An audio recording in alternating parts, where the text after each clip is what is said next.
Hello, everyone. Welcome back to St. Louis Teens, and welcome back to our series on Voices of Peace and Justice from Ferguson to Minneapolis. We are here today with Mo Del Villar, who is the Legislative Associate for the ACLU of Missouri. She is responsible for working with our elected officials and community organizations on issues related to the rights of all Missourians, and the American Civil Liberties Union, or the ACLU, needs no introduction. They are the oldest and one of the most powerful organizations working to defend and preserve the individual rights and liberties guaranteed to every American by the Constitution and the laws of the United States. So, Mo, thank you so much for your service, and thank you so much for being with us today. Thanks for having me. I appreciate it. Can you tell us a little bit more about yourself and what inspired you to work for civil rights and justice? Sure. I am a native of Kansas City. So I am coming back after spending a good deal of time in Washington, D.C., is where I just came from, getting some experience in the federal legislative space. I went to law school at Howard University and got a wide breadth of experience on the national level, both on the nonprofit advocacy side, researching and analyzing different proposals, mainly things that focused on criminal justice reform, as well as working directly for some elected officials on the Hill on issues that range from judiciary nominations and government oversight to science and technology and international banking, which was a very interesting piece of portfolio to have. I would say that my passion for civil rights comes from my parents.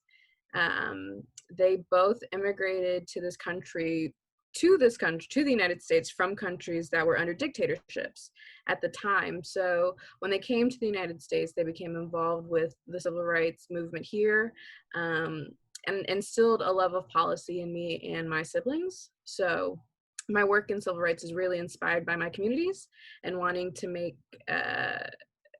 sure there's more opportunities or access to rights and freedoms that we're all entitled to in this country. And I know it can be difficult, but if you had to pick, an aspect or two that are your most favorite part of your job, what would you sort of pick? I really enjoy knowing that the work that we do is very meaningful to the lives of both individuals and wide communities in the state of Missouri. What makes this absolutely worth the time and effort is the fact that I'm from here. All the people I worked for on the Hill, the senators and representatives, I wasn't from their states. So I was raised here in Kansas City, and when we try to ensure that the kids of the state get good education, that is ensuring that my niece and nephew and godkids and friends' kids across the state can get a good education. When we try to work to improve the criminal justice system, that is working directly for my communities that have been affected and ensuring that we have a seat at the table for a lot of these conversations when changes are being made. And in your opinion, what are the biggest obstacles right now to fighting injustice today? It's a pretty broad question. Right now, though, I think the biggest problem would be keeping the momentum up. It's been a rough couple of years as far as the politics space goes, policy in general, and then just being in this country and the wide range of things that we're dealing with as a country and as a world right now. But I have been encouraged with the amount of participation, with the curiosity and intrigue that people have during this moment. I've definitely fielded a whole bunch of more questions from friends who maybe have never voted before or don't understand how certain processes work and how individuals can do their part to affect change. So it's a difficult process, but that's why it's a part of the struggle.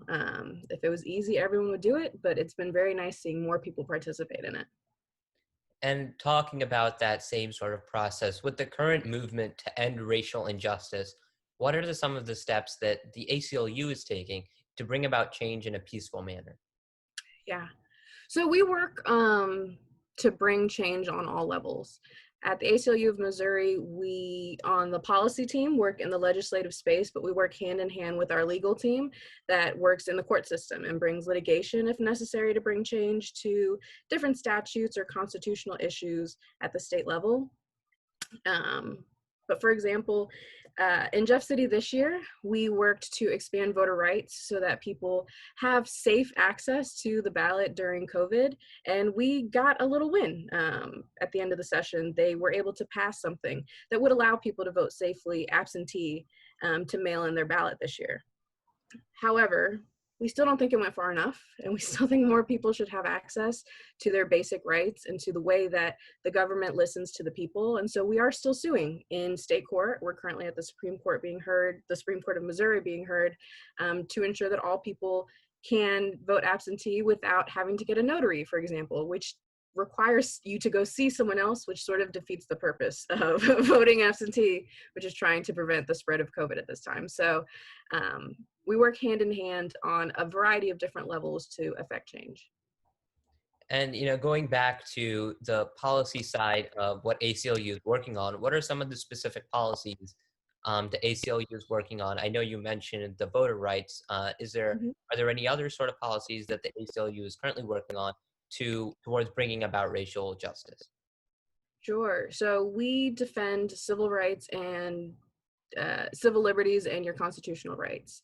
And a part of that in trying to bring about racial justice in this country is trying to interrupt things like the school to prison pipeline, where we can bring changes to policies that are currently in place that show our Black students and our students with disabilities are more likely to be suspended or to face discipline in school. And this can lead to problems further down the road as they continue to be marked as bad kids or getting tied up in the criminal justice system, because so many schools have police school resource officers who then perpetuate the issue with students, Black students, being more likely to be jailed at a young age.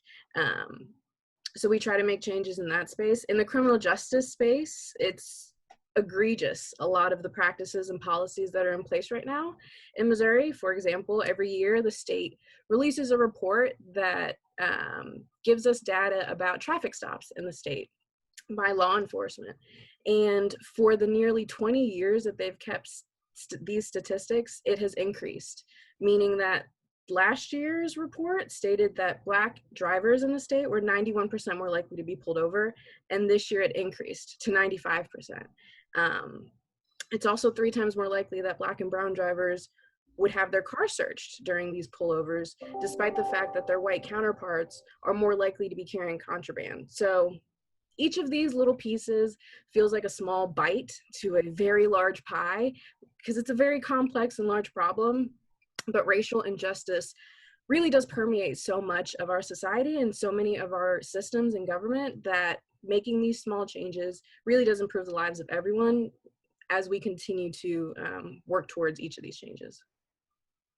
And what is the role of citizens in helping your efforts to bring about that racial justice that you're talking about? And how can we be a part of that solution as well? Right. So citizens, making your voice heard is the best way to change the government. They're intended to work for us. So making your voice heard. We at the ACLU, we lead campaigns to encourage constituents to call their governor or to call their local elected officials so that they know the issues that are important to your community. You should know the local issues. You should bring up issues that you think should be important to your community. No one knows your community better than you. No one knows what your community needs better than you. So there are ways at our website, for example, that you can participate in petitions. You could be a court watcher from home to ensure that some of these virtual hearings are being done by the book. You could be a legal observer if you are going to the protests. So there's a lot of ways that you can participate in the legislative or democratic process, and it's not just voting, which really is the bare minimum every 4 years that democracy requires of its citizens in participation. So there's a lot of ways in between the lines that you can participate in between elections. And what would your message be for teens at this time? This is going to be one of those times when people look back and they're going to ask you, how was it to live through this? It's a pretty tumultuous time. There's a lot of changes being had, but we can change things for the better. And so much of our society depends on the youth, the energy, the ideas. So what I would say to teens is inform yourself. You have information access at your fingertips that is unprecedented. Study the history of this country, of your people, of your state. Be interested in how the country works, both in your favor and in ways that it tries to set up obstacles so that you can try to prevent those from happening to the next generation. Again, make your voice heard. If voting didn't matter, they wouldn't try to suppress it so much. There are ways that we really can change, and the young demographic right now is the largest voting bloc potentially if we all voted. So there is the possibility right now to make some really sweeping changes for the better that would enhance both the lives of the young people and the older folks and the super young kids. As we change a lot of these policies, they're going to affect 4, 5, 6-year-olds that are just coming up. So just being involved in the process, having the knowledge to know that what you do today really will affect everyone tomorrow. And wouldn't you want it to move in the right direction while we're all here? Well, Mo, we thank you so much for your advice and for you and the ACLU for your phenomenal work and service. And we thank you so much for taking time out of your day to answer our questions and for being with us today. Thank you. We, are great supporters of the First Amendment, so we love we love your participation in getting this information out and making sure that people are informed.